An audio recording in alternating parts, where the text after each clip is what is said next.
Hi, in this tutorial I will be talking about how to get number of subarrays in an array having sum equal to certain number x. Problems related to arrays like this are favorite to come up in job interviews, and I have seen this problem in coding competition as well. Let's try to come up with solution for this problem. But before working on solution, it is better to understand about subarrays more clearly. So what is a subarray? A subarray is a contiguous block from original array. Let's take this array having elements 1, 4, 3, 2, 5. I will also write down their indexes 0, 1, 2, 3, 4. In this 4, 3 is a subarray, but 4, 2 is not a subarray. It is missing number 3. Subarrays are contiguous blocks and it should contain all the elements from start index to last index. I will write down all the subarrays for this array. Feel free to pause the video at any point in the tutorial to take more time to check and confirm what's being said. Okay, we'll come to the task at hand now. Let's start with the complete search or brute force approach. We calculate sum of all the subarrays and check if it matches the required sum x. If yes, we increment the count.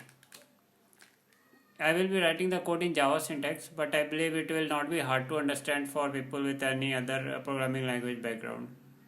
We initialize count equal to 0, sum equal to 0.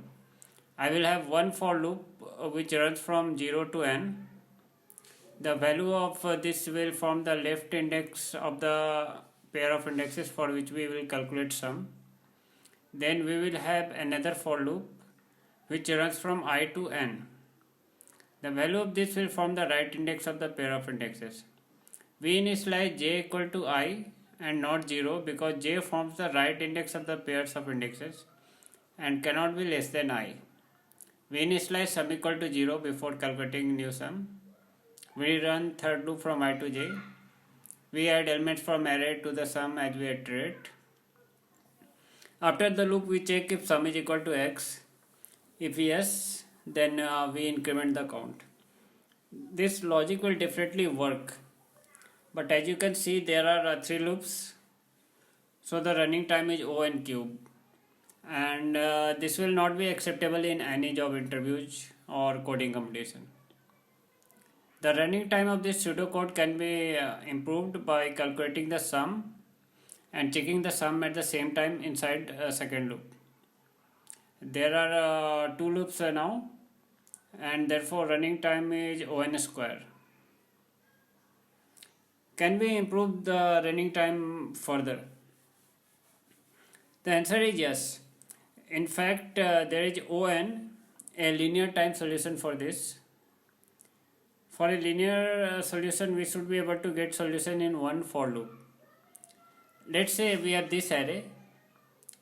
Let's make an array of prefix sum which contains sum of all the elements till a particular index. So at index 0 it is 1, at index 1 it is 5, and similarly. And now let's write down all the subarrays in this subarray. I mean this array, and there some manually. If you look closely, then you will see that any subarray sum can be formed by prefix sum array we have. Let's say we want subarray sum 5 using elements from prefix sum array. We subtract sum at index 4 with prefix sum at index 3. Let's take another example. We want subarray sum 9 using elements from prefix sum array. We subtract prefix sum at index 3 with prefix sum at index 0. It is not a coincidence that we are able to make a subarray sum using elements from prefix sum array. The sum of this block will be equal to this block minus this block, and these two blocks represent a prefix sum at a particular index, and so their entry will be there in prefix sum array. So what does this mean? This means we can check the sum of all the subarrays of a array from their prefix sum array. We just need a clever logic to do it in one for loop. Let's work on getting solution using prefix sum array. We have this array. We calculated the prefix sum. Now let's make a count array which counts the number of times each of the prefix sum appears in prefix sum array. We will make this array with size one more than maximum element in prefix sum, so that we can keep the count of prefix sum at the index equal to that prefix sum, and we will initialize all elements in array to 0. Now iterate over prefix sum and increment the value at index equal to prefix sum in count array. So value at index 1 gets incremented to 1, and similarly we increment values at required indexes. Let's assume we want to check how many subarrays there are with sum equal to 7. We initialize a variable ans which will contain our answer for the number of subarrays equal to 7. We iterate over the prefix sum array again, and this time at each index we subtract the required sum 7 and get the value present for this in count array. So we subtract 7 at index 0, which is equal to minus 6. We will assume that negative value here as value 0, as the array has only indexes which are greater than or equal to 0, and so count array will not have any entry for this value. So we add 0 to our answer. Similarly, we subtract 7 from value at index 1, as this is again a negative index, we add 0 to our answer. When we subtract 7 from value at index 2, we get 1. As this is positive value, we add value from count array at this index, which is 1. Similarly, we do it for all indexes of prefix sum. As you can see, we get answer as 2. This is correct. As you can see, there are 2 subarrays with sum equal to 7. So why subtracting the required sum at each index of prefix sum array and adding the entry from count array gives us the required count? This is not hard to understand, because if a contiguous block in array makes the required sum x and we subtract x from the prefix sum at end of this block, the value left should also be a prefix sum made by the block before this block, and therefore its entry will be there in count array.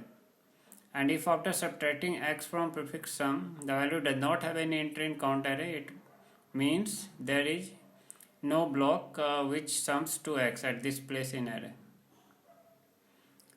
Okay, we are good to write the pseudocode. Let me write the whole pseudocode first, and then I will go over each step. You may be wondering what's happening at this part. Well, this takes care of the negative sum we may get due to negative values in array. For example, if we have array like this, then all the prefix sum is going to be negative, and we will not be able to hold their count using array index. Now back to pseudocode. We can see that before iterating over prefix sum, we increment the value at sum, as this is the starting point. And if we, by subtracting the required sum x at any index leads to this place, it means subarray with sum x is present and it starts with index 0. Rest of the part is simple implementation of the logic explained earlier. You should notice that we add the value from count array to the answer and also increment the value at the count array at index equal to prefix sum at same time. There is no need to do it separately, as at a particular index we need only counts of prefix sums calculated before. As we do this in one for loop, its running time is O(n).